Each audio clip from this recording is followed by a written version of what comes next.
But upon arrival at the stadium, they were shocked to find a packed attendance, which in itself is impressive.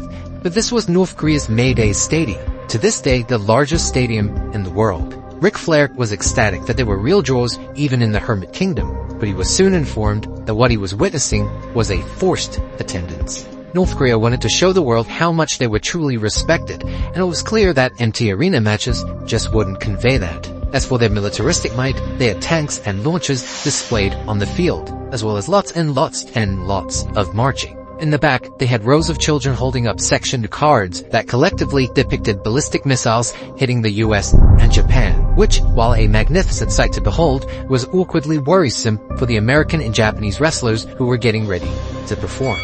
Now once they were performing, once the actual wrestling started, things took a strange turn, because it became quickly apparent that something wasn't quite right. The entire stadium of people were silent, eerily silent. Pro wrestling had always been contingent on eliciting crowd reactions and playing off them, so this was a huge detriment to the performance. Now, it turned out that likely no one in the stadium actually knew what pro wrestling was. They didn't know any of the famous wrestlers, and they didn't know it was meant to be fake. For this conservative crowd, the carnivalesque glitz and glamour, the flamboyance and face paint was just too much. And, if anything, they were expecting competition along the lines of amateur wrestling, or Greco-Roman, the best fighting the best, true gladiators, the elite, not this suspiciously fake stuff. But that wasn't even the biggest problem, because the entire show was filled with American and Japanese wrestlers. All the matches were either America versus America, Japan versus Japan, or America versus Japan. So who are they supposed to cheer? Wrestling's meant to have a good guy, bad guy dynamic, and they clearly established at the start who not to cheer for. The deafening silence continued through Too Cold Scorpio's breakdancing, the Steiner brothers' theatrics, and even some solid wrestling. There were a few exceptions though that provoked a reaction, like the women's tag match, which was absolutely shocking for the North Korean men, Bull Nakano in particular with the blue-haired dominatrix look, and the match of behemoths. Big Scott Norton, fresh from interrogation, battling Shinya Hashimoto. Big heavy-set men like these were of course bewildering sights in a country ravaged by famine. Exceptions aside though, by and large, there were no reactions. The crowd just didn't care. And as the main event rolled around, things were looking grim.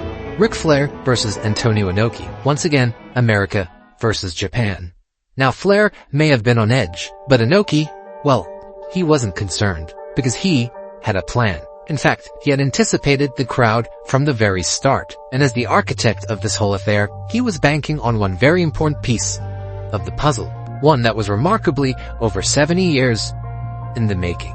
Hongwon County, North Korea, 1924. On the East Coast, there was a boy who was the son of a farmer. He grew up poor like many in the region, but once older, he was able to make his way to Japan to earn a living. Korea was still under colonial Japanese rule at the time. He first did sumo, but soon gave it up to try his hand at professional wrestling. This is where he found unrivaled success, defeating American after American, emerging as a folk hero to the Japanese people. In the post-war era, the Japanese people were searching for that one symbol of strength, a symbol of Japanese resurgence, and they found it in this man. The man known as Rikidoza, the first real megastar of Japanese pro wrestling.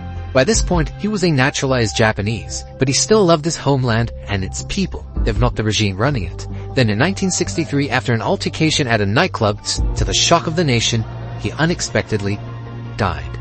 Now, it was at this point North Korea decided to use him, an ethnic North Korean, for propaganda purposes, transferring his legacy to fit the North Korean narrative, defeating American after American on behalf of the Kim regime, even if no one in the country knew what pro wrestling was. Today, he stands as the nation's ultimate anti-imperialist patriot, and, just like the Kims, is a revered national hero, heavily featured in North Korean media, propaganda posters, monuments, with people all over the country traveling to pay their respects. Which is why 30-odd years after his death, it was a monumental occasion when Rikidozan's protege, Antonio Inoki, on behalf of his mentor, returned to the homeland to once again conquer and defeat an imperialist American scoundrel.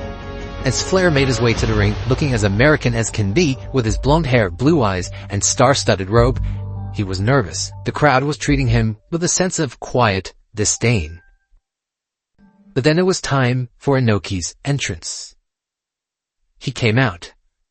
And for the first time, the crowd came alive. It didn't matter that he was Japanese because he was representing the great Rikidoza. As the match started, it became very clear that this wasn't America versus Japan. This was America versus North Korea. We'd hear the crowd for one of the few times at Collision in Korea really responding to Inoki. The people truly loved Inoki, chanting his name and hanging on his every move. Flair too played his part well with his classic cowardly antics. And after about 15 minutes of back and forth action, Inoki nailed a cartwheel kick, a devastating top rope knee drop, and finally, his signature enziguri kick. And it was over. The hero had triumphed. Fans stood up and applauded as North Korea once again prevailed. The main event was a success. Kim was happy, and with the entire event in Pyongyang having a legitimate, record-breaking attendance far greater than any WrestleMania to date, this was proclaimed undoubtedly the greatest pro wrestling event in history. Or was it? That was the North Korean narrative.